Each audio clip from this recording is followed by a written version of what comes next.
न्याय और प्रमाण का, जड़ कर्म चेतन बंधकारु कर्म के अवसान का, कह कर स्वरूप यथार्थ जग का, जो किया उपकार है उसके लिए जिन वाणी माँ को वंदना शत बार है, वंदना शत बार है, वंदना शत बार है।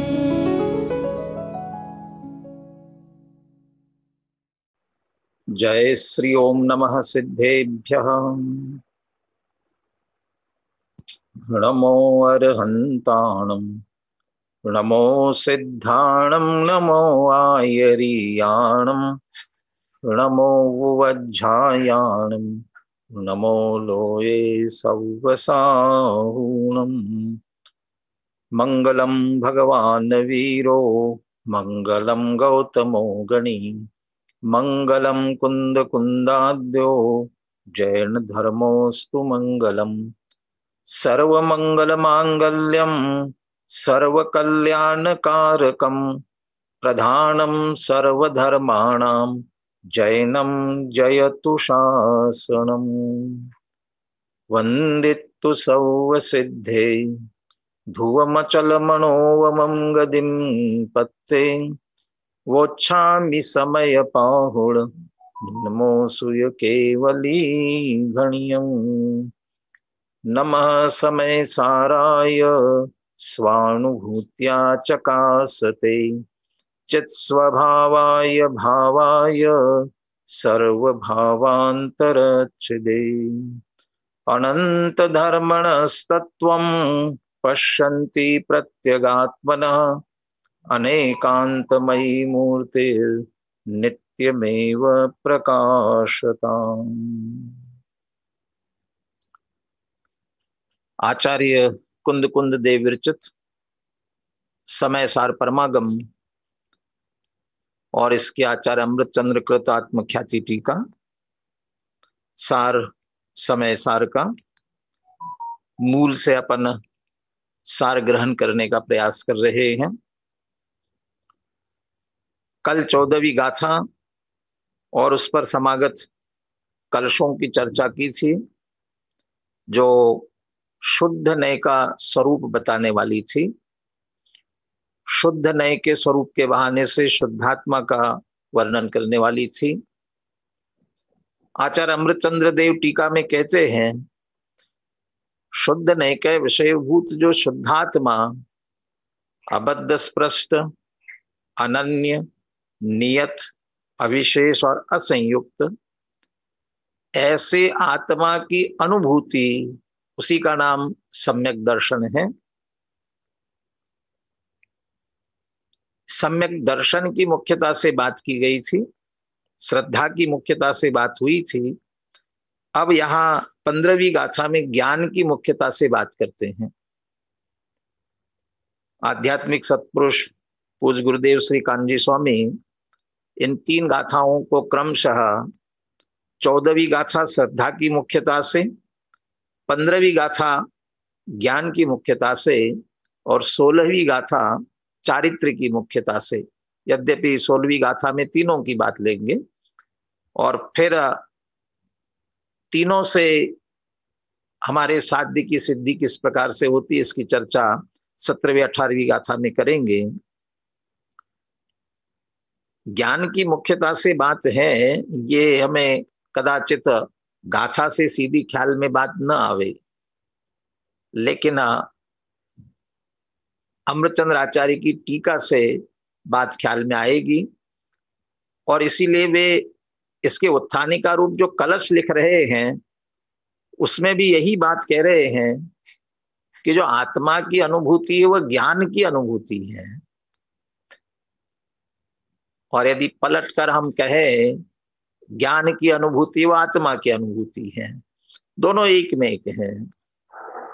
आगे कर्ता कर्म अधिकार में कलश आया, बहुत प्रसिद्ध कलश है, अनेकों बार मंगलाचरण के रूप में उसे हम बोलते भी हैं।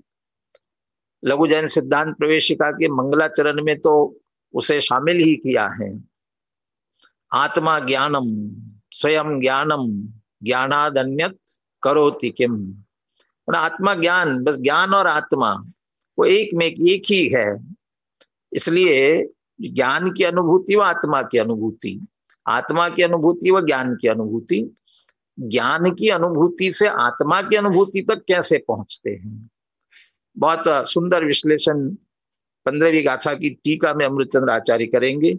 और 15वीं गाथा में भी एक बहुत महत्वपूर्ण तथ्य आचार्य कुंद कुंद देव हमारे सामने रखने वाले हैं। पहले हम 13वां कलश जो उत्थानिका का है उसकी चर्चा करते हैं। मैं ये कलश पढ़ रहा हूं, आप ध्यान से सुनिए। आत्मानुभूति रीति शुद्ध नयात्मिकाया ज्ञानानुभूति रियमेव किलेति बुद्ध्वा आत्मानमात्मनि निवेश सुनिष्प्रकम्पम् एकोस्ति नित्यम अवबोध गण समन्तात्। क्या जानकर क्या करना चाहिए। पहली पंक्ति में बता रहे हैं क्या जानना। जो 14वीं गाथा में बात कही गई थी, शुद्ध नय के विषयभूत शुद्ध आत्मा की अनुभूति, तो उसे ही पहली पंक्ति के पूर्वार्ध में कह रहे हैं आत्मानुभूति रीति शुद्ध नयात्मिकाया, या शुद्ध नयात्मिका आत्मानुभूति। और सबसे पहले इति, इति जैसा पिछली गाथा में कहा गया, इति शुद्ध नयात्मका आत्मानुभूति, जो शुद्ध नयात्मक आत्मा की अनुभूति है। आत्मा की अनुभूति को शुद्ध नयात्मक क्यों कह रहे हैं। जैसे आजकल हम हमारी सोच, हमारी विचार इसको बार बार ये कहते हैं ना, पॉजिटिव थिंकिंग, नेगेटिव थिंकिंग। वो थिंकिंग के साथ पॉजिटिव नेगेटिव क्यों लगाते हैं। थिंकिंग तो थिंकिंग है ना, कि नहीं, वो थिंकिंग किस प्रकार की है उसके अनुसार हम उसे नाम देते हैं ना। सकारात्मक आपकी सोच है कि नकारात्मक है, ऐसे आत्मा की तो अनुभूति, लेकिन कैसी कि शुद्ध नयात्मक। शुद्ध नयात्मक कैसा होता है। जो शुद्ध नय पर द्रव्य, पर भाव, उनके निमित्त से होने वाले विकारी भाव, इनसे तो भिन्न करता है। और एक अभेद अखंड आत्मा में गुण और पर्यायों के जो भेद है, उन भेदों को निकाल करके अपने में अखंड करता है। माने पर से भिन्नता और अपने में अभिन्नता, ये जो शुद्ध नय स्थापित करता है, ऐसा जो शुद्ध नय का विषयभूत शुद्ध आत्मा, उसकी अनुभूति, वो ऐसे आत्मा की अनुभूति। ऐसे आत्मा की अनुभूति क्या है। वह इयम ज्ञानानुभूति एव ज्ञानानुभूति रियमेव, इयम ज्ञानानुभूति एव, ये ज्ञान की ही अनुभूति है। किल वास्तव में, इति बुद्ध्वा, वास्तव में ऐसा जानकर। वो ज्ञान की अनुभूति कैसे। आत्मा की है ना, ज्ञान की क्यों। क्योंकि आत्मा का अनुभव किस रूप में हो रहा है। जान गो दुजो भाव, यद्यपि ज्ञान मात्र नहीं है। इसलिए आदरणीय डॉक्टर हुकुमचंद जी भारीले साहब एक दोहा बोलते हैं, उन्हीं का लिखा हुआ, ज्ञान मात्र इस शब्द में है अनंत गुण व्याप्त, ज्ञायक भी कहते उसे प्रकट पुकारा आप्त। माने ज्ञान मात्र के तो लक्षण की वजह से ज्ञान मात्र कह रहे हैं। हम जब भी लड्डू, पेड़ा, बर्फी, बहुत सारी चीजें खाते हैं, क्या खा रहे हैं। तो एक वाक्य, एक शब्द में हम कहते मीठा खा रहे हैं, मीठा खा रहे हैं। तो मीठा ही क्यों बोल रहे हो। लड्डू में स्पर्श नहीं है क्या, वर्ण नहीं है क्या, गंध नहीं है क्या। अकेले मीठे रस की तरफ से क्यों बात कर रहे हैं। क्योंकि हम मिठास के लिए खा रहे हैं, वो मीठेपना। वो मीठापना कहते ही वो बाकी सारी बातें उसमें शामिल हो जाती हैं। से आत्मा की अनुभूति वो ज्ञानात्मक आत्मा की है, इसलिए ज्ञान की ही अनुभूति है। ऐसा जानकर क्या करना चाहिए? इति बुद्ध्वा, ऐसा जान करके आत्मानम आत्मनि निवेश सुनिष्प्रकंपम, निवेश, आत्मा को आत्मा में निवेश, निवेशित कर दो, और वह भी सुनिष्प्रकंपम, सुनिष्प्रकंपम माने निश्चलतया, प्रकंप चलाए चंचलता के बिना, निश्चल अचलपने से स्थापित कर दो। निवेश, निवेश, निवेश शब्द आजकल तो बहुत चलता है। अंग्रेजी में कहा जाए तो इन्वेस्टमेंट, और सभी सोचते कहाँ इन्वेस्टमेंट किया जाए।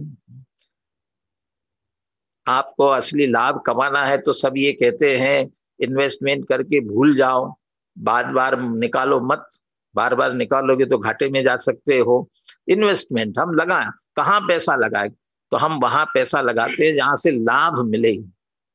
यहां भी एक समय की कमाई तो अनंत काल खाएगो वाली कमाई चाहिए हमें, तो कहाँ लगावे, इन्वेस्ट कहाँ करे, निवेश कहाँ करे? कह दे आत्मानम आत्मनि निवेश, आत्मा को आत्मा में ही स्थापित करके निवेशित कर दो। क्या रिटर्न मिलेगा? पूछो पंच परमेष्ठियों से, पूछो मुनिराजों से, पूछो अरहंत और सिद्ध भगवंतों से। निरंतर झरता हुआ आनंद जिसकी मुद्रा है, ऐसा स्वानुभव, वो उसमें चर्चा ली ना, ज्ञान की उत्पत्ति, ज्ञान वैभव का जन्म। तो ये मुनिराजों को जो स्वानुभव हो रहा है वह कैसा? निरंतर झरता हुआ आनंद है मुद्रा जिसकी, ऐसा आनंद, ऐसा स्वानुभव, माने वो स्वानुभव से गर्भित है ना, कि तो स्वानुभव जिसमें से निरंतर आनंद झर रहा है, किसके कारण से हुआ? आत्मानम आत्मनि निवेश, आत्मा को आत्मा में स्थापित किया। मुनिराज चूंकि पुनः निकल आते हैं, इसलिए कदाचित पूर्णता की तरफ नहीं बढ़ पाते, और जहां वह पूर्णतया स्थापित करते हैं तो अरहंत और सिद्ध दशा की प्राप्ति हो जाती है। निवेश, आत्मा को आत्मा में स्थापित करके। एक बहुत सुंदर उदाहरण दिया, पानी की बूंद है, उस पानी की बूंद को सुरक्षित रखने का क्या उपाय है? पानी की बूंद कैसे सुरक्षित हो सकती है? पानी की बूंद यदि तपती हुई रेत पर गिर जाए तो क्या होगा? तत्काल सूख जाएगी, भाप बन करके उड़ जाएगी, खत्म हो जाएगी। और यदि वह कमल के पत्ते पर गिर जाए तो क्या होगा?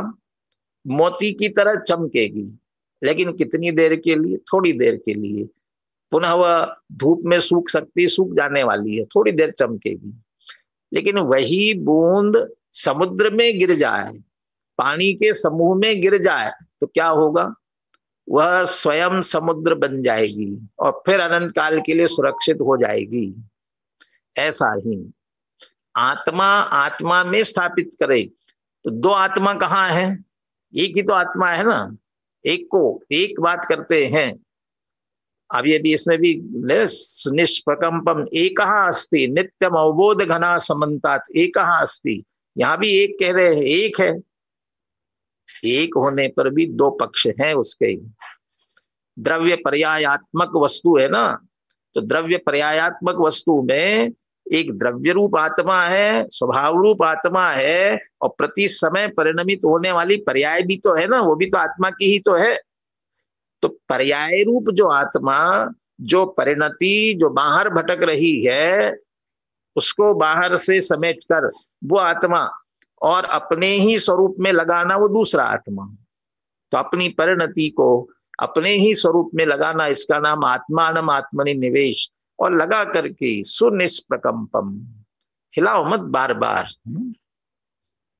वो फेविकॉल का एड भी देखा होगा ना, फेविकॉल का, वो कहते वो फेविकॉल का से जोड़ा, तो वो फेविकॉल लगा करके जोड़ दिया दोनों को, इसलिए मजबूती से जुड़ा क्या? नहीं, अकेला उससे नहीं जुड़ा हुआ। उसे लगा दो, जोड़ दो, और तत्काल हटा दो तो क्या हो जाएगा? नहीं जुड़ेगा। क्या करना पड़ेगा? लगा करके वैसा का वैसा उसी स्थिति में छोड़ना पड़ेगा। छोड़ दो थोड़ी थोड़ी देर, और एक बार छोड़ दिया, हिलाओ मत, बिना हिलाए छोड़ दिया, फिर वो मजबूत होगा कि फिर निकलेगा नहीं। ऐसी परिणति लीन हुई, अपने में ही लगाई, निश्चलतया लगाई, अंतर मुहूर्त तक लगातार लगी रही, तो फिर वह निश्चित रूप से पूर्णता को प्राप्त होती है। आत्मा को आत्मा में निश्चलतया स्थापित करके क्या चिंतन, क्या विचार, ये तो सहज चल रहा है, लेकिन उसे भी कहते हैं कि क्या विचार करते हैं, क्या सोच रहा। नित्यम एक अवबोध घनहा समन्तात, सर्व ओर से एक ज्ञान का घन पिंड है। अवबोध घना, अवबोध घन, ज्ञान घन, विज्ञान घन, माने एक ज्ञान का घन पिंड ही आत्मा है, ऐसा देखना चाहिए। ज्ञान स्वरूप, इसलिए आत्मा की अनुभूति और ज्ञान की अनुभूति है, इसलिए सर्व ओर से मैं एक ज्ञान रूप ही हूं, ऐसा चिंतन, ऐसा विचार चलना चाहिए। चलिए कलश और पद्यानुवाद का एक बार पाठ करते हैं, फिर अपन गाथा की तरफ आगे बढ़ते हैं। बोलिए, आज सुनील जी करेंगे पाठ? जी।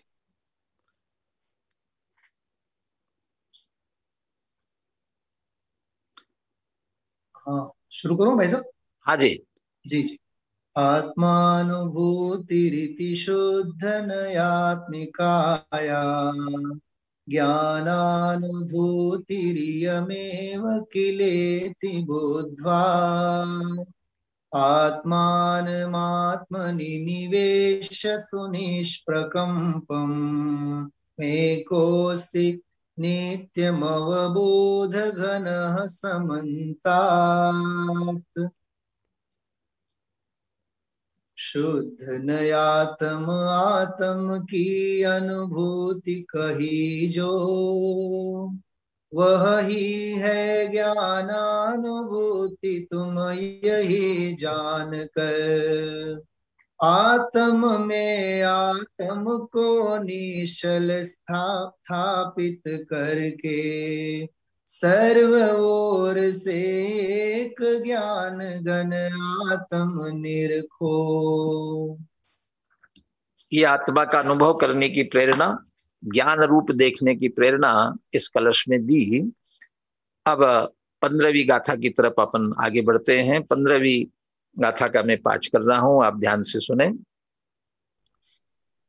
जो पश्यदि अपाणम अबद्ध पुट्ठम अनर्म विशेषम अपदेश संत मध्यम पश्यदि जिन शासनम सवम।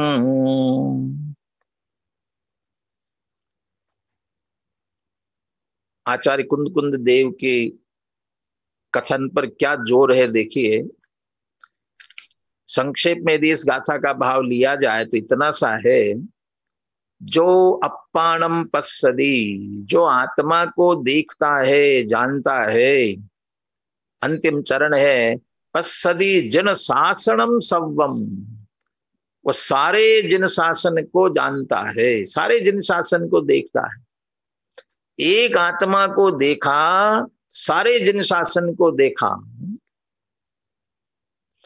लौकिक में प्रेम के संदर्भ में जैसा कहा जाता है ना, पोथी पड़ी पड़ी जग मुआ पंडित भयान कोय, और 2.5 आखर लोक में तो प्रेम का बोलते हैं, पढ़े सो पंडित होए। आत्मा शब्द भी 2.5 अक्षर का ही है। पोथी पड़ी पड़ी जग मुआ पंडित भयान कोय, बहुत शास्त्र पढ़े, पंडित ज्ञानी नहीं कहलाएगा। कब कहलाएगा?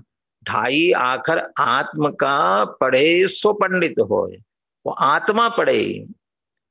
11 अंग 9 पूर्व तक का पाठ कर ले। 11 अंग 9 पूर्व, बच्चे कितने? 11 अंग 14 पूर्व होते, तो 5 ही पूर्व तो रह गए। हाथी निकल गया, पूंछ रह गई। फिर भी आत्मा का ज्ञान नहीं, तो शास्त्र पढ़ने से कहाँ हुआ। और दूसरी तरफ जैसे तुष मासम घोषण, तो कुछ याद नहीं रहता, सिर्फ भेद विज्ञान से जैसे दाल का छिलका भिन्न है, दाल भिन्न है, ऐसे ही देहादि और पर से अत्यंत भिन्न मैं चैतन्य स्वरूप आत्मा हूं। इतना आत्मा को जाना, सब समग्र जिन शासन जान लिया। पश्यति जिन शासनम, जो अपानम पश्य, जो आत्मा को जानता है। लेकिन पुनः वही बात, कौन सी आत्मा को जानना?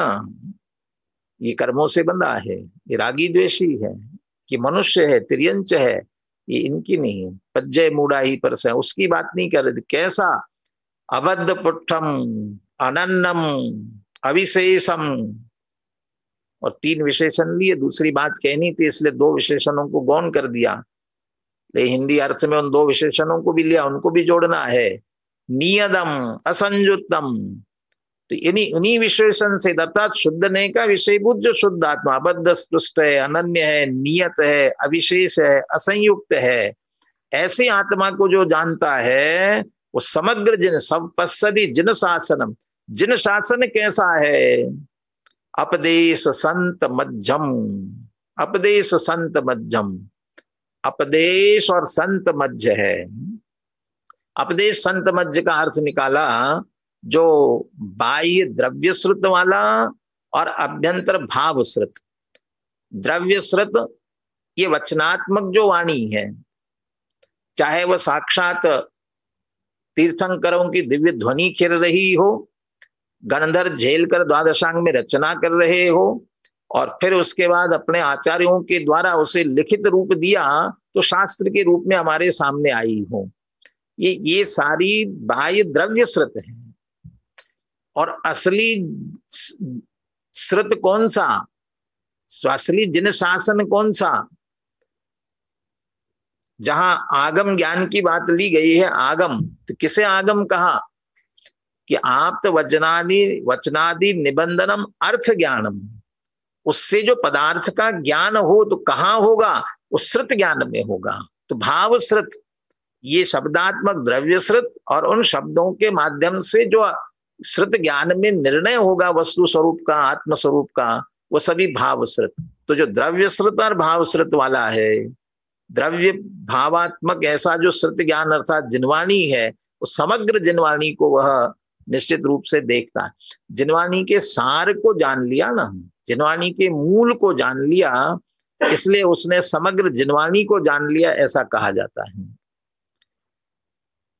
आदरणीय डॉक्टर हुकुमचंद जी भारिल साहब ने भगवान महावीर के 2500वें निर्वाण महोत्सव 1975 में जब मनाया गया था, उस समय तीर्थंकर भगवान महावीर और उनका सर्वोदय तीर्थ, बहुत ही उत्कृष्ट कृति लिखी भगवान महावीर और उनके तत्व ज्ञान को जानने के लिए। संक्षेप में बहुत सुंदर कृति है।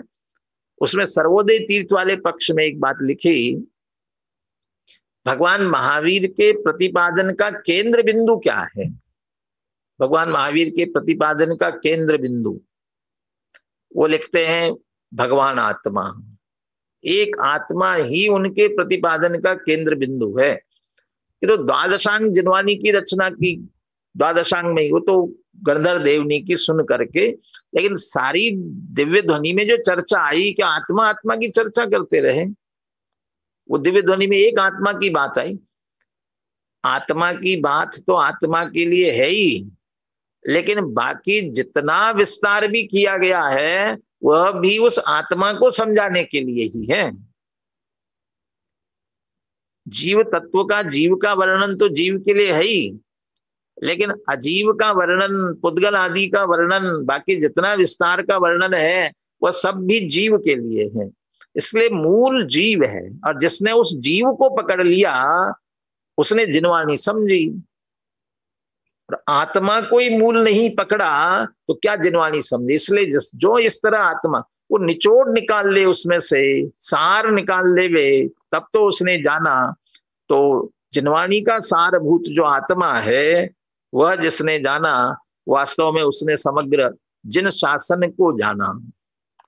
इसमें एक अपदेश संत मध्यम, जैसे नाचारी से अपदेश सुत्त मध्यम के रूप में लेते हैं, अपदेश सुत्त मध्यम, इसलिए उनके अनुसार जो अर्थ निकलता है वो भी यहाँ आगे दिया हुआ है, आप देख लीजिए। जिसके द्वारा पदार्थ कहा जाए वह अपदेश है। उपदेश समझ लीजिए। इस प्रकार अपदेश का अर्थ शब्द होता है, जिससे कि यहाँ पर द्रव्य श्रुत को ग्रहण करना।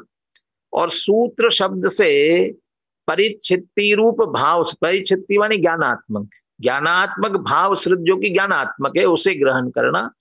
इस प्रकार जो द्रव्य श्रुत के द्वारा वाच्य, भाव श्रुत के द्वारा परिच्छेद्य माने ज्ञेय जानने योग्य, वह अपदेश सूत्र मध्य, उसी को अपदेश शुद्ध मध्यम, कहीं पाठर अपदेश संत मध्यम, लेकिन उसका अर्थ यही निकालना है। उक्त कथन का सीधा सा अर्थ यह हुआ, शुद्ध नय का विषयभूत जो भगवान आत्मा द्रव्य श्रुत के द्वारा कहा गया है और भाव श्रुत के द्वारा जाना गया है, उसे यहाँ अपदेश सुत्त मध्य कहा गया है। तो अपदेश सुत्त मध्यम अपाणम, तो द्रव्य श्रुत भाव श्रुत दोनों में कहा हुआ ऐसा जो आत्मा, उसे जो जानता है वह जिन शासनम सवम पश्यति, वह समग्र जिन शासन को जानता है। श्रुत ज्ञान, श्रुत ज्ञान का विषय जिनवाणी ही है मुख्य रूप से। श्रुत केवली किन्हें कहते हैं? श्रुत केवली द्वादशांग जानते हैं, ये द्वादशांग के माध्यम से समग्र वस्तु स्वरूप को जानते, वो श्रुत केवली कहलाते हैं।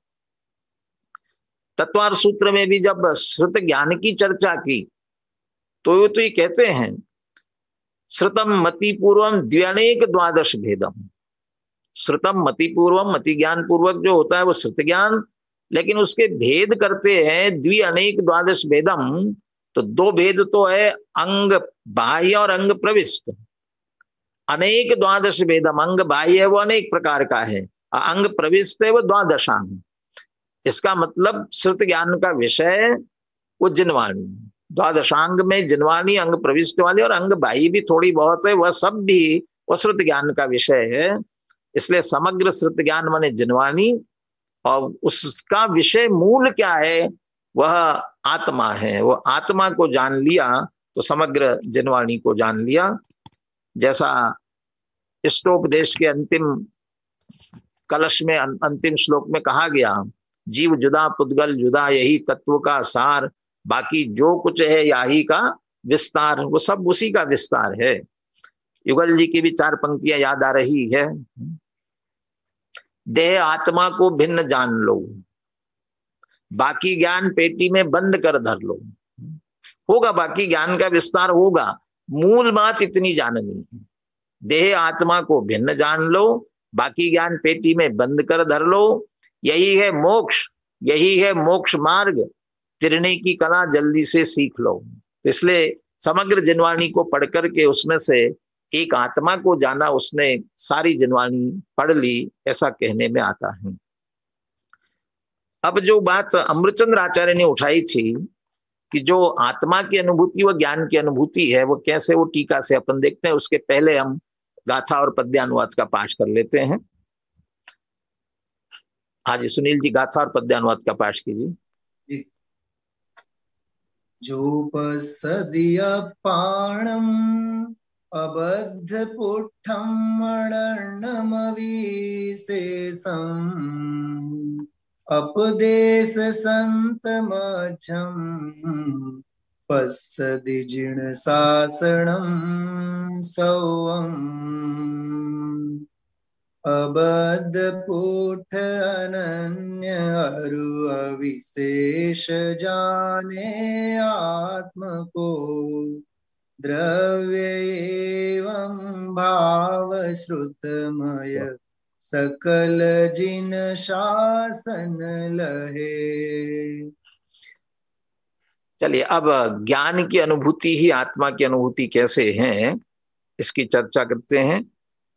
टीका में पहले मूल बात कहने के बाद इस बात को अमृतचंद्र आचार्य दृष्टांत के माध्यम से स्पष्ट करेंगे। या इयम अबद्ध स्पृष्टस्य अनन्यस्य नियतस्य अविशेषस्य असंयुक्तस्य च आत्मन अनुभूति सा खलु अखिलस्य जिन शासनस्य अनुभूति ही श्रुत ज्ञानस्य स्वयं आत्मत्वात् ततः ज्ञानानुभूति ही एव आत्मानुभूति ही। या इयम, जो यह, अब इयम कह करके पिछली गाथा में तो टीका में कहा था या खलु, और यहाँ इयम क्यों लगा रहे हैं? केवल उसी की बात चल रही है जिस शुद्ध नयात्मक आत्मा की अनुभूति की बात पिछले गाथा में की गई थी, टीका में की गई थी, उसी की बात कर रहे हैं। जो वह तो कैसी अनुभूति थी? अबद्ध स्पृष्ट अनन्य नियत अविशेष असंयुक्त, इन विशेषणों की चर्चा विस्तार से हो गई है। और हर एक में विभक्ति लगाने के पीछे उद्देश्य था हर विभक्ति से सीधे आत्मा पर पहुंचना है, पहुंचता ही है। कोई किसी विशेषण से चिंतन करते हुए पहुंच सकता है, किसी विशेषण से, लेकिन उस एक विशेषण से पूरा आत्मा का ही वाच्य है। इसलिए ऐसे आत्मा की अनुभूति, शुद्ध नए के विषयभूत आत्मा की अनुभूति, सा खलु अखिलस्य जिन शासन से, वो समग्र जिन शासन की अनुभूति। तो आत्मा की अनुभूति जिन शासन की अनुभूति कैसे हुई? तो अभी अपन ने गाथा में देखा उपदेश संत मज्जम, वो जिन शासन द्रव्यश्रुत भावश्रुत आत्मक है। तो भावश्रुत वाला भी तो जिन शासन है ना। तो भावश्रुत कैसा कि श्रुत ज्ञान से स्वयं आत्मत्वात्, जो श्रुत ज्ञान है वो भी तो आत्मा है। इसलिए वो श्रुत ज्ञान की अनुभूति, और श्रुत ज्ञान चूंकि आत्मा है इसलिए आत्मा की अनुभूति। श्रुत केवली में भी तो यही कहा, निश्चय श्रुत केवली कौन और व्यवहार श्रुत केवली कौन? निश्चय से श्रुत केवली उन्हीं तो कहा कि जो आत्मा को जानते हैं और जो द्वादशांग को जानते हैं। माने द्वादशांग रूप विस्तार का जानना हो तो व्यवहार है, लेकिन असली उसका मूल आत्मा जानना वो निश्चय, चूंकि वह श्रुत ज्ञान है, वो भी स्वयं आत्मा है।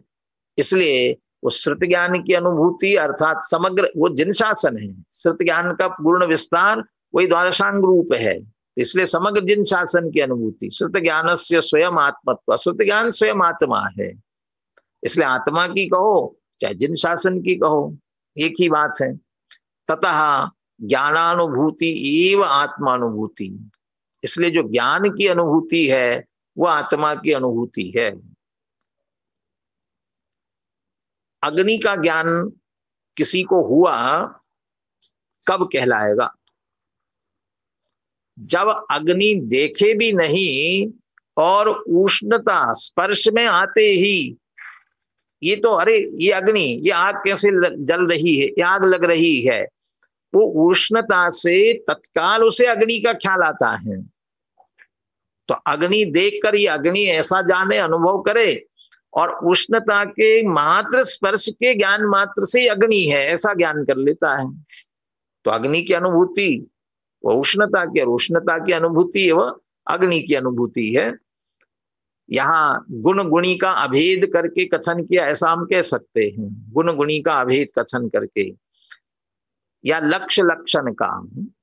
ज्ञान लक्षण है, आत्मा लक्ष्य है, तो लक्षण का ज्ञान वो लक्ष्य का ज्ञान है।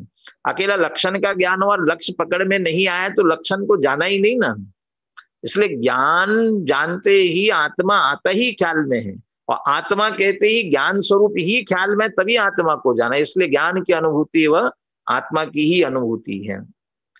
कैसे उसे और स्पष्ट करते हैं, जब ज्ञान की अनुभूति आत्मा की अनुभूति है, किंतु तदानीम, कहते ऐसा होने पर भी तो हम भी तो जान रहे हैं ना निरंतर, तो हमें भी तो आत्मा की अनुभूति हो जाना चाहिए, क्यों नहीं होती है? किंतु तदानीम, ऐसा होने पर भी, तब भी सामान्य विशेष आविर्भाव तिरोभावाभ्याम अनुभूयमानम अपि ज्ञानम अबुद्ध लुब्धानाम न स्वदते। ज्ञान पहले अनुभव में कैसे आता है? कि ज्ञान अनुभव में तब आता है, दो बातें यहां समझ लीजिए, सामान्य विशेष आविर्भाव तिरोभाव। सामान्य विशेष क्या और आविर्भाव तिरोभाव क्या, फिर इनका एक क्रम भी लगाना है। सामान्य विशेष, सामान्य तो होता है एक सामान्य रूप से जानना, यहाँ ज्ञान की ही बात, ये दृष्टांत भी लेने वाले, नमक का एक दृष्टांत भी लेने वाले, वहां और विशेष बात स्पष्ट करेंगे।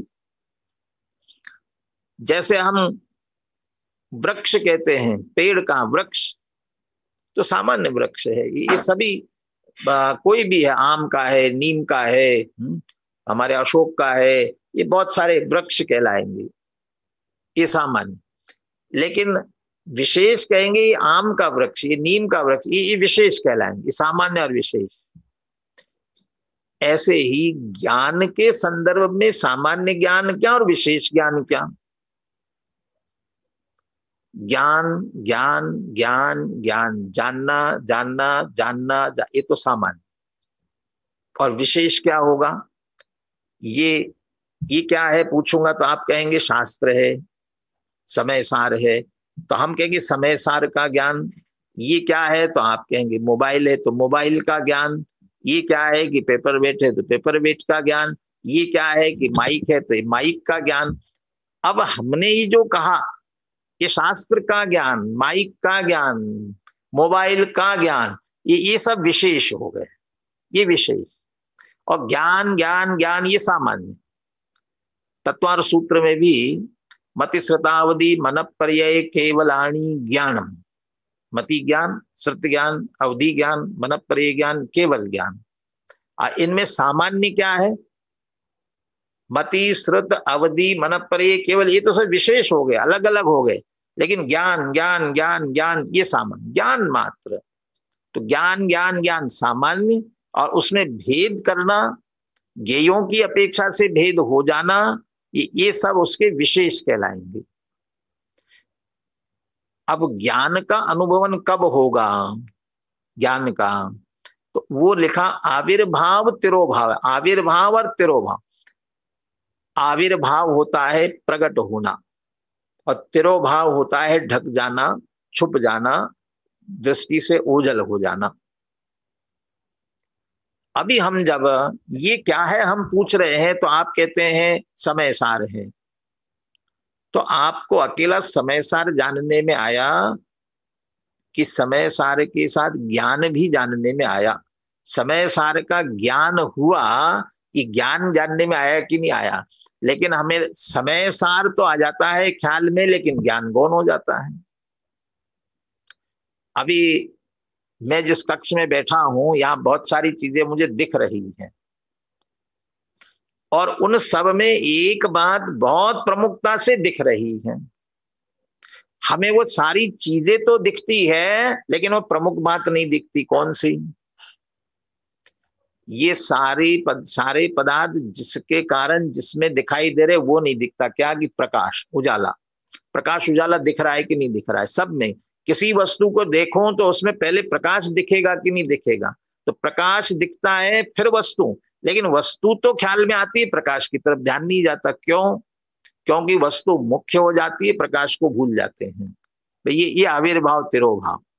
और जहां हम ये कहेंगे सब उजाला ही तो है, प्रकाश प्रकाश प्रकाश के कारण से, तो प्रकाश को मुख्य करते तो बाकी की वस्तु गौण हो जाती है। ऐसे ही ज्ञान मात्र ज्ञान को मुख्य करे तो इसको कहेंगे ज्ञान का आविर्भाव।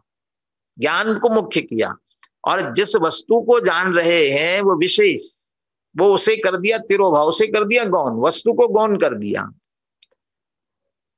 ऐसा होने पर जो ज्ञान का अनुभव होता है, सामान्य विशेष आविर्भाव तिरोभाव। सामान्य ज्ञान ज्ञान ज्ञान मात्र का, मैं तो जानता हूं जाना जाना, ये तो मुख्य करके इसको सामान्य का तो प्रकट करे, आविर्भूत करे। और विशेष इसके जो बन रहे गे अलग अलग, उनका तो तिरोभाव कर दे, इनको गौण कर दे। ऐसा होने पर अनुभूय मानम अपि ज्ञानम, ऐसा होने पर ज्ञान का अनुभव होता है। इसलिए ज्ञान की अनुभूति आत्मा की अनुभूति है, उससे आत्मा पकड़ में आएगा। परंतु अपि, अब आगे के शब्दों पर ध्यान दीजिए। अबुद्ध लुब्धानाम न स्वदते, लेकिन जो ज्ञानात्मक आत्मा है उससे तो अनजान है। मेरा लक्षण ज्ञान, इसलिए मैं ज्ञान, इसलिए मैं ये आत्मा। अबुद्ध, इससे जो अनजान है, अबुद्ध अज्ञानी है, और जो ज्ञेय पदार्थ उस ज्ञान से जानने में आ रहे हैं उनमें तो लुब्ध हो रहे। लुब्धानाम न स्वदते, वो ज्ञान स्वाद में नहीं आता है, वो ज्ञान विषय नहीं बनता है, ज्ञान जानने में नहीं आता है। और ज्ञान जानने में नहीं आता है तो ज्ञान का अनुभव नहीं हुआ ना, अबुद्ध और ज्ञेयों में लुप्त हो रहे हैं, इसलिए वो ज्ञान अनुभव में नहीं, ज्ञान अनुभव में नहीं आया तो ज्ञान जिसका लक्षण है आत्मा अनुभव में नहीं आता है। कैसे? तथा ही। अब तथा ही कह करके दृष्टांत सहित उसे स्पष्ट करते हैं। बाकी आप विशेष अनुशीलन से पढ़ करके इसे समझने का प्रयास करें, थोड़ा सा सूक्ष्म विषय है, परिणाम को भी एकाग्र करके, उपयोग को भी एकाग्र करके सुनने का प्रयास करें।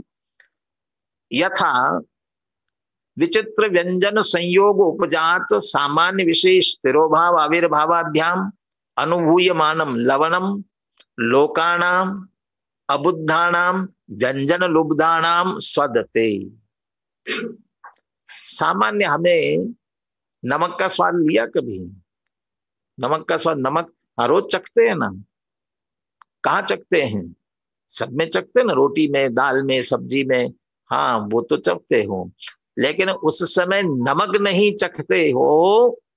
दाल, रोटी, सब्जी, ये व्यंजन शब्द दे रहे हैं, माने बहुत सारे व्यंजनों में जितने हमारे भोजन के खाद्य पदार्थ हमारी थाली में आ रहे हैं, उन सब में जो नमक है, उस समय हम नमक का स्वाद कहाँ ले रहे हैं?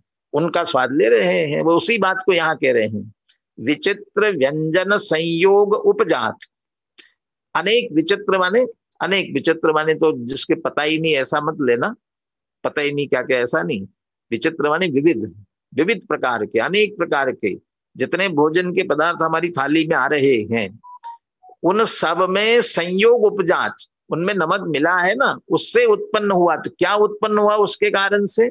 सामान्य विशेष तिरोभाव आविर्भाव। उसमें जो सामान्य नमक का स्वाद है वो तो तिरोभूत हो गया है, और जिसमें जिसमें मिला, दाल में, सब्जी में, रोटी में, चावल में, और भी आपकी नमकीन में, चटनी में, जिस जिसमें भी, पापड़ में, जिन जिन में भी मिला, वो विशेष तो आविर्भूत हो रहा है, विशेष स्वाद तो प्रकट हो रहा है। ऐसा अनुभूयमानम लवणम, ऐसा स्वाद में आता हुआ जो नमक है ना, वह लोकानाम अबुद्धानाम व्यंजन लुब्धानाम, जो एक सामान्य नमक के स्वाद से अनजान है, अबुद्धानाम, और व्यंजन लुब्धानाम, व्यंजनों पे लुब्ध हो रहे, उन्हें वही स्वाद में आता है, स्वदते। परंतु न पुनः, लेकिन क्या स्वाद में नहीं आता? अन्य संयोग शून्यता उपजात, जो किसी भी व्यंजन में नहीं मिला, अन्य संयोग शून्य, किसी में नहीं मिला, कैसा होगा फिर उपजात? सामान्य विशेष आविर्भाव तिरोभाव। जब किसी में नमक नहीं मिला तो कौन सा स्वाद उसका प्रकट होगा? सामान्य। तो सामान्य का तो आविर्भाव, और विशेष जो अनेक मिले हुए से स्वाद हो रहे थे वो तो तिरोभूत हो गए। जब किसी में नहीं मिला तो सीधा नमक का स्वाद, तो वह तो प्रकट हुआ, और अनेकों में मिलने पर जो अलग अलग भिन्न भिन्न होता वो तिरोभूत हो गया, वह नहीं आता। वह व्यंजन लोभियों को वो सीधा नमक का स्वाद नहीं आता है, जो सामान्य नमक का स्वाद होता है वो नहीं आता, किसी में न मिला हुआ नहीं आता, क्योंकि मिला हुआ ही खाने की आदत है और उसी में लुप्त हो रहे हैं। परंतु अथ यद एव विशेष आविर्भावेन अनुभूयमानम लवणम ततेव सामान्य आविर्भावेन अपि। अरे भाई, सारे व्यंजनों में जो नमक का स्वाद ले रहे हो ना, दाल, रोटी, सब्जी, चावल, उन सब में जो नमक का स्वाद आ रहा है ना, विशेष आविर्भावेन, वहां तो विशेषता सब में मिलने से विशेष प्रकट हुई है। वह जो नमक है वही जब किसी में नहीं मिला, ऐसा जो नमक का स्वाद सामान्य आविर्भावेन अपि, वो वही है, वो दोनों कोई अलग अलग नहीं है। परंतु हम सामान्य को भूल जाते हैं और विशेष को मुख्य करते हैं। तो दाल, रोटी, सब्जी, सबका स्वाद, अरे सभी स्वादिष्ट लग रहे, हम कह रहे तो किसके कारण से? और जिस दिन नमक नहीं डाला होगा तो क्या हो जाता है? अरे आज तो खाना स्वादिष्ट नहीं बना है, आज खाना अच्छा नहीं बना है, तो स्वाद किससे हम कह रहे हैं? तो वहां भी हम नमक का स्वाद तो ले रहे हैं, हमारी दृष्टि व्यंजनों पर है, इसलिए नमक तिरोभूत हो जाता है। परंतु जब सीधा नमक का स्वाद लेते, वही नमक है जो उनमें आ रहा था, दोनों कोई अलग अलग नमक नहीं है। लेकिन व्यंजन के लोभियों को नमक का स्वाद नहीं आता, अकेला व्यंजन में लुब्ध होते हैं, ये दृष्टांत दिया। अब इसी तरह ज्ञान पर घटित करते सिद्धांत पर। देखिए इसमें चित्र भी दिया दृष्टांत वैभव में। ये देखिए ये बीच में सामान्य नमक रखा हुआ है और सारे व्यंजन बने हुए हैं और उन सब में नमक डला हुआ है। उन सब में जो नमक का स्वाद है वही है, कोई अलग अलग नहीं है। लोभियों को वो व्यंजनों का स्वाद आता है, उस समय नमक ख्याल में नहीं आता, और जब सीधा नमक का स्वाद लेते हैं तो नमक आता है। अब वो हमें कभी ख्याल नहीं आता है। ऐसे ही ये सब गेय है। गुरुदेव की तो शैली तो यही भी है ना, अरे ये बाकी के तो हमारे गेय है ही, लेकिन साक्षात देव शास्त्र गुरु जिन मंदिर दिखाया ये भी गेय है, ये भी ज्ञान नहीं है, ये भी हमारे गेय है। तो ये इन गेयों, इनका ज्ञान, इनका ज्ञान, इनका ज्ञान, इन सबका ज्ञान होते समय ज्ञान तो हो रहा है, लेकिन वो गेय मुख्य होते हैं और ज्ञान गौण होता है। विशेष मुख्य हो जाते हैं और सामान्य ज्ञान गौण हो जाता है। अब इसी को सिद्धांत पर घटित करके कहते हैं, देखिए तथा विचित्र गेयाकार करम वितत्व उपजात सामान्य विशेष तिरोभाव आविर्भावाभ्याम अनुभूयमानम लवणम अबुद्धानाम, व्यंजन शब्द नहीं होगा यहाँ, कोई दूसरा शब्द होगा, गेय लुब्धानाम, व्यंजन शब्द गे शब्द आना चाहिए था, ध्यान नहीं गया इस पर। और अनुभूयमानम लवणम आया इसमें भी, सिद्धांत और दृष्टांत में दोनों में एक सा हो गया। तथा विचित्र गेयाकार करम वितत्व उपजात सामान्य विशेष आविर्भाव तिरोभावाभ्याम अनुभूयमानम ज्ञानम अबुद्धानाम गेय लुब्धानाम स्वदते, ज्ञानम लवणम की जगह ज्ञानम करिए, दृष्टांत का इधर रिपीट हो गया इसमें थोड़ा। अनुभूयमानम ज्ञानम, जो विचित्र गेयाकार कर्म वितत्व उपजात, हम जब भी अनेक पदार्थों को देखते हैं वो सब गेय, और हमारा ज्ञान उनको जानने में लगा हुआ है, तो हमारे ज्ञान में उनके आकार जानने में आ रहे हैं, तो हम कहेंगे गेय आकार। जैसे दर्पण का दृष्टांत देते हैं कि दर्पण में जो प्रतिबिंब झलकता है तो मानो दर्पण वैसा हो गया हो, तो दर्पण उस प्रतिबिंब के आकार हुआ हो, जबकि होता नहीं, दर्पण दर्पण रूपी रहता है। ऐसा ही ज्ञान जिस गेय को जानता है उसे गेय आकार। तो वो जो सारे गेय जानने में आ रहे हैं, विचित्र गेयाकार करम वितत्व, उनके मिलने से ही उपजात क्या प्रकट हुआ, उसमें सामान्य ज्ञानाकारपना जो है, जैसे दर्पण में काला पीला नीला कुछ दिख रहा हो, दर्पण की जो सामान्य स्वच्छता है वो तो तिरोभूत हो जाती है, और जो काला पीला नीला जो झलक रहे हैं अनेक प्रकार के वर्ण, वे मुख्य हो जाते हैं। ऐसे ही वो गेय जानने में आ रहे हैं, तो गेयाकार सामान्य तो तिरोभूत हो गया सामान्य ज्ञान, और जो विशेष गेयाकार का ज्ञान है वो आविर्भूत हो गया। ऐसा होने पर अनुभव में आने वाला जो ज्ञान है, अनुभव ज्ञानम, वो ज्ञान अबुद्धानाम गेय लुब्धानाम स्वदते, जो अज्ञानी है और गेय में लुब्ध हो रहे हैं, उन्हें बस गेय का स्वाद आ रहा हो ऐसा लगता है, या गेय मिश्रित ज्ञान का ही स्वाद लेते हैं, गेय से मिला जुला ही ज्ञान देखते हैं। लड्डू पेड़ा बर्फी खाते हुए उन्हें लड्डू पेड़ा बर्फी का स्वाद आ रहा है, लेकिन वास्तव में अरे लड्डू पेड़ा बर्फी में स्वाद है कहाँ, जानने का स्वभाव तो हमारा है। इसलिए टोडरमल जी ने जो उदाहरण दिया, कुत्ता सूखी हड्डी चबाता है और उसे खून का स्वाद आता है, तो सूखी हड्डी में से खून का स्वाद कहाँ से आ रहा है, हड्डी तो सूखी है ना। स्वयं के जबड़े फटे हैं और स्वयं के जबड़े में से स्वाद आ रहा है, तो स्वयं का ही स्वाद ले रहा है, स्वयं का स्वाद और मान रहा है, उसमें से आ रहा है। ऐसे ही पुस्तक का ज्ञान, माइक का ज्ञान, इन गेयों का ज्ञान, अरे गेयों का ज्ञान कहाँ है, ज्ञान तो ज्ञान का है, लेकिन गेय मुख्य हो गए तो ज्ञान गौण हो गया। तो गेय मिश्रित ज्ञान का ही स्वाद ले रहा है, गेय लुब्ध और अबुद्ध, ज्ञान से अनजान है, गेयों में लुब्ध हो रहा है, तो उन्हें विशेष गेयाकार कर्मविद ज्ञान का ही अनुभव होता है। और कौन सा ज्ञान का स्वाद नहीं आता उन्हें?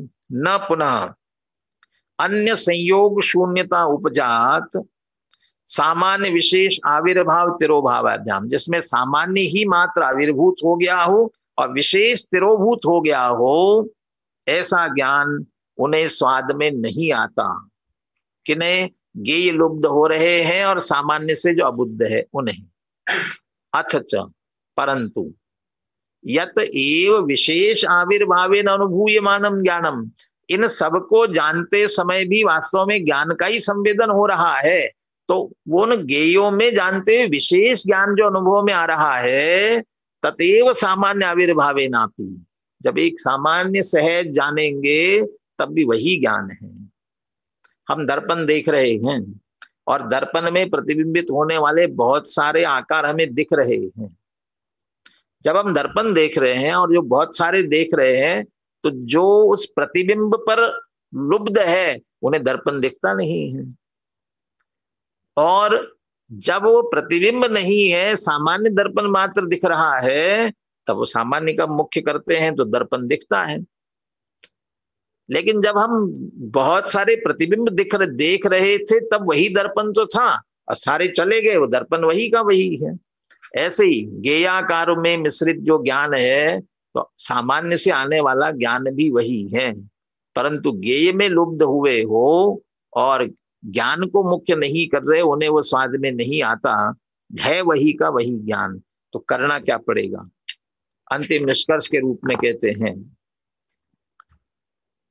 अलुब्ध बुद्धानाम। देखिए शब्दों का प्रयोग भी, उधर थे अबुद्ध लुब्ध थे, अज्ञानी थे और गेयों में लुब्ध हो रहे हैं। अब हो अलुब्ध और बुद्धान, अब गेयों में लुब्ध नहीं हो रहे हैं, या दृष्टांत में ले रहे हैं, व्यंजनों में लुब्ध नहीं है, वे जानना चाहते हैं। बुद्धानाम, ऐसा कभी हो सकता है व्यंजनों में लुब्ध नहीं और ज्ञान को मुख्य करे? हाँ होता है ना। आप बचपन में कभी आपके यहाँ कोई विशेष व्यक्ति भोजन के लिए आने वाले हों और मम्मी ने बहुत सारे पदार्थ बनाए हुए हों और मम्मी जानना चाहती हो कि भैया कहीं सब में नमक तो डाला है, अच्छा तो हुआ है, कहीं गड़बड़ तो नहीं हुई है, तो आपसे कहा गया हो कि देखो दाल में नमक है कि नहीं है, सब्जी में नमक है कि नहीं है, सब चीजों में आपको चखाया और पूछा नमक है कि नहीं, देखो सब में। आपने चखा और मम्मी ने कहा इसमें भी नमक है, हाँ इसमें भी नमक है, हाँ इसमें भी नमक है। तो मम्मी ने पूछा बने कैसे हैं? कि ये तो नहीं मालूम। अरे अभी तो तुमको चखाया ना, अभी बने कैसे क्यों नहीं बता सकते हो? क्योंकि अभी मुझे सिर्फ ये देखना था कि नमक है कि नहीं है, तो हमारा ध्यान किस पर था? अकेले नमक के स्वाद, नमक है कि नहीं, इस पर ध्यान दे रहे थे। तो हमें वो कैसा स्वाद आ रहा है, बढ़िया है कि नहीं, इधर ध्यान नहीं जा रहा था। तो हम जब अकेला नमक नमक चख रहे हैं ना, तो वो अलग अलग हमारी ख्याल में नहीं आएंगे। बस ऐसे ही गेयों को जान रहे हैं तो ज्ञान गौण हो गया है। यहां तो एक सुविधा है, नमक सब में मिला हुआ है और एक नमक की डली अलग से भी रखी हुई है, वो किसी में नहीं मिली, तो वो आप चख के देख सकते हो। लेकिन ज्ञान हमको कभी भी गेयों से खाली मिलने वाला नहीं है। जैसे दर्पण भी, बिना प्रतिबिंब का दर्पण कभी भी हमको नहीं मिलेगा। जब भी आप दर्पण देखने जाएंगे कोई ना कोई प्रतिबिंब उसमें होगा। अरे कोई नहीं होगा, हम देखने के हमारा ही प्रतिबिंब दिखने लगेगा, तो कभी दर्पण देख सकेंगे कि नहीं देख सकेंगे? हाँ देख सकते हैं दर्पण को। कब और कैसे? जाके प्रैक्टिकल करना। जब आप अपना चेहरा दर्पण में देखते हो तो आपको चेहरा दिखता है, दर्पण नहीं दिखता। और अब जाकर के देखना, हम दर्पण कांच जो एक सामान्य उसका तल है स्वच्छ, उसको देखने की कोशिश करो। आप उसको देखने की कोशिश करोगे, वो कांच आपको दिखने लगेगा और वही प्रतिबिंब आपका दिख रहा हो तो नहीं दिखेगा, गायब होगा। आपको ख्याल में नहीं आएगा कि हमारा चेहरा कहाँ है। क्यों? क्योंकि ये मुख्य गौण हो गया। तो ये एक हमारे प्रतिबिंब देखना, ये विशेष देखना, और वो दर्पण देखना और सामान्य देखना। ऐसा ही हम कभी भी ज्ञान ज्ञान ज्ञान भले ही कह रहे हैं, लेकिन ज्ञान स्वपर प्रकाशक होने से किसी न किसी ज्ञेय को जानता हुआ होगा। लेकिन ज्ञेय को जानता हुआ होने पर भी हम ज्ञेय को मुख्य करते हैं तो ज्ञेय जानने में आते हैं, ज्ञेय की मुख्यता हो जाती है, ज्ञान गौण हो जाता है।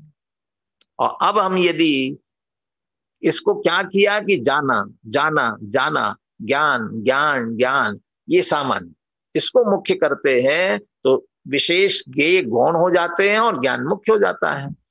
इस तरह से ये इसी को कह रहे हैं। अलुब्ध बुद्धानाम, जो अलुब्ध है और बुद्ध है उन्हें यथा सैंधव खिल्य अन्य द्रव्य संयोग व्यवच्छेदेन केवला एव अनुभूयमानः। अब वो जिन्हें व्यंजनों में लुब्ध नहीं है वो सीधा एक नमक की डली, सैंधव खिल्य, नमक की डली खारेपन से भरी हुई, अन्य द्रव्य संयोग व्यवच्छेदेन, किसी व्यंजन में नहीं मिला हुआ, सारे द्रव्यों के संयोग से रहित, केवला एव अनुभूयमाना, अकेला उसी को देखा जाए, अनुभव किया जाए तो कैसा अनुभव में आएगा।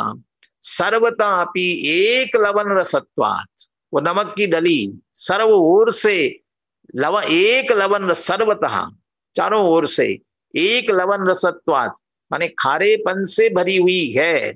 लवनत्वेन स्वदते, वो लवन खारेपने रूप से स्वाद में आती है, बस ये खारापना, बाकी किसी व्यंजन का स्वाद नहीं आ रहा है। तथा आत्मा अपि पर द्रव्य संयोग व्यवच्छेदेन केवल एव अनुभूयमानः। अब सारे संयोगों से रहित, अब कहां से रहित करोगे, सिर्फ दृष्टि में ही करना पड़ेगा, दृष्टि में ही, सारे द्रव्यों से रहित होने वाला नहीं और ज्ञान भी इनसे रहित नहीं होने वाला, सिर्फ दृष्टि में लाना है कि मैं ज्ञान मात्र हूं। तो केवल एव अनुभूय माना, उस ज्ञान मात्र का जो अनुभव करते हैं, सर्वतः एव सर्वतः अपि एक विज्ञान गणत्वात्, तो वह अंदर में सर्व ओर ज्ञान ज्ञान ज्ञान मात्र ही तो है। वो स्वयं वो दर्पण जैसे स्वच्छता मात्र है, भले ही काले पीले नीले दिख रहे हो लेकिन मूल में तो स्वच्छता मात्र है। ऐसे चाहे जितने ज्ञेय जानने में आ रहे हो, आत्मा तो सर्व ओर से ज्ञान मात्र ही है, विज्ञान घनत्वात्। तो क्या जानने में, क्या स्वाद में आएगा, मैं तो मात्र जानन जानन रूप हूं। ज्ञानत्वेन स्वदते, ज्ञान मात्र से ही स्वाद में आता है, जानने में आता है। बस वास्तव में जानने में आते हुए ज्ञेयों को गौण करे, ज्ञान को मुख्य करे तो ज्ञान मात्र अनुभव में आता है। और वो ज्ञान मात्र का अनुभवन, गुरुदेव तो ये कह रहे हैं, वो त्रिकाली ज्ञान की बात नहीं कर रहे हैं, अभी वर्तमान प्रकट ज्ञान ज्ञान ज्ञान मात्र पर्याय की बात कर रहे हैं, क्योंकि लक्षण परिणमित होता हुआ है। अब कहते उस लक्षण से लक्ष्य प्रकट में आता है। ये जो ज्ञान मात्र है ये आत्मा ही तो है, आत्मा का ही तो लक्षण है, उसको पकड़ा तो आत्मा पकड़ में आता है। इसलिए ज्ञान की अनुभूति वो आत्मा की अनुभूति, और ये बात समग्र जिनवानी में कही, वो जिनवानी श्रुत ज्ञान कहलाती है। तो जिनवानी से पढ़कर समझकर ज्ञान मात्र उसका अनुभव किया तो वह समग्र जिन शासन की अनुभूति भी कहलाती है। इस तरह ज्ञान की अनुभूति ही आत्मा की अनुभूति है। थोड़ी सी विस्तृत चर्चा थी, इसलिए अपन ने ये चर्चा ली है। आप इसे और शांति से पढ़े समझे, कोई बात स्पष्ट रहे तो आप ग्रुप में डाल सकते हैं, उसकी चर्चा और आगे कल करके उसके आगे हम बढ़ सकते हैं। अभी एक 10 मिनट का समय और लेंगे आपका, एक कलश और इसी विषय को लेकर के, इसी दृष्टांत को लेते हुए उस ऐसे अनुभव की समझ लीजिए एक तरह से प्रेरणा दे रहे हैं, पुनः महिमा गा रहे हैं उसकी, वो वाला कलश हम पूर्ण करके संक्षेप में आज की चर्चा पूरी करेंगे। इसके उपसंहार में कहा हुआ 14वां कलश, कलश का पाठ कर रहा हूं मैं। अखंडितम मनाकुलम ज्वलदनंत मंतर बहिर् महापरमस्तु नः सहज मुद्विलासम सदा चिदुच्छलन निर्भरम सकल काल मालंबते यदेक रस मुल्लसल लवण खिल्य लीलायितम। महापरमस्तु नः,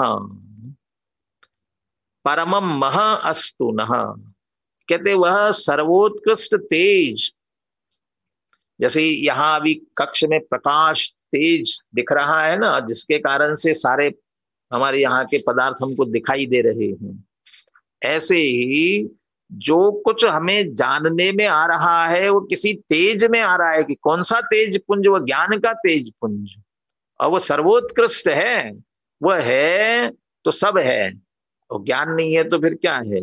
इसलिए परमम महा, सर्वोत्कृष्ट, महा माने तेज, वह हमें प्राप्त हो गई। कैसा है वह? उसके सारे विशेषण हैं। अखंडितम अनाकुलम जलद अनंत मंतर बही, और उससे पहले लिया है यत सकल कालम चिदुच्छलन निर्भरम, नीचे की पंक्ति में है चिदुच्छलन निर्भरम सकल कालम आलंबते। चिदुच्छलन निर्भरम, सकल कालम माने सर्वदा, सदैव ही चैतन्य, उछलते हुए चैतन्य से भरा हुआ है। चैतन्यपना सुप्त नहीं है, निरंतर जानन जानन जानन जानन प्रति समय। ये माने आत्मा सुप्त वाला नहीं है, बराबर जानन जानन रूप से। निगोद की दशा में भी अक्षर के अनंतवा भाग मात्र ज्ञान रह जाए तब भी, इसलिए उछलता हुआ चैतन्यपने से भरपूर है। चिदुच्छलन निर्भरम, ऐसा भी कह सकते हैं। जब चैतन्य उछलता है तो उसमें अनंत गुण उछलते हैं, अनंत शक्तियां उछलती हैं। 47 शक्तियों की चर्चा में उछलती हुई शक्तियां ली ना, तो चिदुच्छलन निर्भरम सकल कालम, सदैव ही चैतन्य के परिपूर्ण, वह उछलता हुआ चैतन्य जिसमें है। दृष्टांत देते कैसे? उल्लसत लवन खिल्य लीलायतम, जैसे नमक की डली हमेशा खारेपन से भरी हुई होती है, खारापना उसमें उछलता है, ऐसा नहीं सुप्त है। किसी भी समय आप रात के 12 बजे भी चखोगे, किसी समय भी, तो खारापना बिल्कुल प्रकट रहता है उसका। एक रसम आलम्बते, बस खारे पने के अलावा कोई उसमें रस नहीं है। ऐसे ही आत्मा भी एक चैतन्य रस से भरपूर है, चैतन्य रस। और क्या विशेषता है? अखंडितम अनाकुलम, सबसे पहले विशेषण ली अखंडितम, खंड खंड नहीं है। ये गेयों के आकार से खंड खंड नहीं होता, मति श्रुति ज्ञान आदि के रूप से खंड खंड नहीं होता, अखंड है। और बुझता भी नहीं, किस अपेक्षा से भी अखंड है। अखंडितम अनाकुलम, मूल जो ज्ञान सहज जानना रखा जाए, कोई राग द्वेष नहीं है। राग द्वेष तो हम अपनी परिणति मिलाते तो होता है, सब पर की परिणति अपने आप हो रही है ना। और अनुकूल कहे प्रतिकूल कहे, झूठी मन की वृत्ति है। ये तो हम अपना राग द्वेष मिलाते हैं तो राग द्वेष होते हैं। अनाकुल है, कर्मों के निमित्त से रागादि उत्पन्न नहीं होते, उनका लक्ष्य नहीं, ज्ञान ज्ञान मात्र रखते, इसलिए अनाकुल है ज्ञान मात्र। अनाकुलम ज्वलत अनंत मंतर बही, अनंतम अंतर बही ज्वलत, निरंतर अविनाशी रूप से अंतरंग में और बाहर में ज्वलत प्रकट है। अंतरंग में स्वभाव में प्रकट है और बाहर में भी निरंतर उसका अंश प्रकट रहता है। इसलिए अंदर बाहर जो दैदीप्यमान है महा, ऐसा जो तेज पुंज है, सहजम सहजम, सहज स्वभाव से। ये ज्ञान हमें किसी ने दिया नहीं है। ये जो लौकिक दीपक होता है उसके लिए सब चाहिए पड़ता ना, बाती चाहिए, तेल चाहिए, सब चीजें चाहिए, लेकिन आत्म स्वरूप जो ज्ञानात्मक प्रकाश है, इसके लिए किसकी आवश्यकता है? इसलिए सहजम, सहज है। और सदा उद्विलासम, उदय रूप है, सदैव उदय रूप है। ऐसा परमम महा अस्तु नः, ऐसा तेज पुंज हमें प्राप्त हो। अर्थात जिस ज्ञान की अनुभूति, आत्मा की अनुभूति कही गई थी, बस वह ज्ञान ज्ञान मात्र ही हमारे अनुभव में आए, ऐसी भावना भाई गई। और उस ज्ञान की विशेषताएं कही, अखंडित है, अनाकुल है, अंतर बाहर से ज्वाज्वल्यमान है। जैसे नमक की डली निरंतर एक खारेपन से भरी हुई है, सकल कालम यदेक रसम उल्लसन लवन खिल्य लीलायतम, यत एक रसम उल्लसत लवन खिल्य लीलायतम। ये दृष्टांत दिया पूरा। नमक की डली एक खारेपन से ही उल्लसत, एक रस, दूसरा नहीं, उसमें मीठा नहीं, खट्टा नहीं और कुछ नहीं, एक ऐसे ही, राग नहीं, द्वेष नहीं, क्रोध मान मैं कुछ नहीं, चिदुच्छलन निर्भरम, एक चैतन्य से भरपूर, उछलते हुए चैतन्य से भरपूर, एक रस का निरंतर आलंबन करने वाला ऐसा जो तेज पुंज है, ज्ञान है, और ज्ञान है वह आत्मा है, वह आत्मा ही हमें प्राप्त हो, अर्थात हमारे अनुभव में आवे, ऐसी भावना अमृतचंद्र आचार्य ने यहाँ ढाई है। मैं चाहूंगा सुनील जी इसका पाठ करे, हम इसकी चर्चा पूर्ण करते हैं। अखंडित मनाकुलम ज्वलद मन्नंत मंतर बहिर् महपरमस्तु नः सहज मूर्तिलासं सदा चिदुच्छलन निर्भरं सकल कालमालंबते यदेक रसमुल्लसल वणखिल्य लीलायितम्। खारेपन से भरी हुई जो नमक डली है, ज्ञान भाव से भरा हुआ त्यों निज आत्म है। अंतर बाहर प्रगट तेजमय सहज अनाकुल, जो अखंड चिन्मय चिद घन वह हमें प्राप्त हो। अखंड चिन्मय चिद घन वह हमें प्राप्त हो। सामान्य ज्ञान का आविर्भाव, ज्ञान ज्ञान मात्र, और चूंकि वह आत्मा ही है इसलिए वह आत्मा की ही अनुभूति है और वह समग्र जिनशासन की अनुभूति है, ऐसी इसकी चर्चा की। अब चारित्र की अपेक्षा से एक आत्मा दर्शन ज्ञान चारित्र वो एक ही है, ये चर्चा अगली गाथा में हम आगे करेंगे।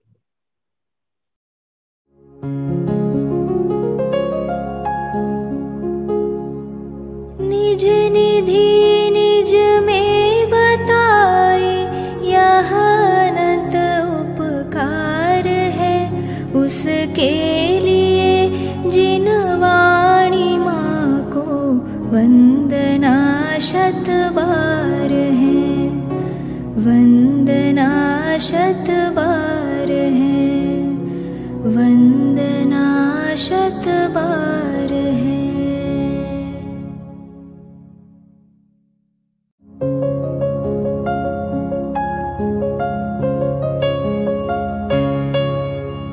हे जिन वाणी भारती तो ही जपो दिन रैन, जो तेरी शरणा गहे सो पावे सुख चैन। जा वाणी के ज्ञान ते सूझे लोकालोक, सो वाणी मस्तक नवो सदा देत हो ढोक, सदा देत हो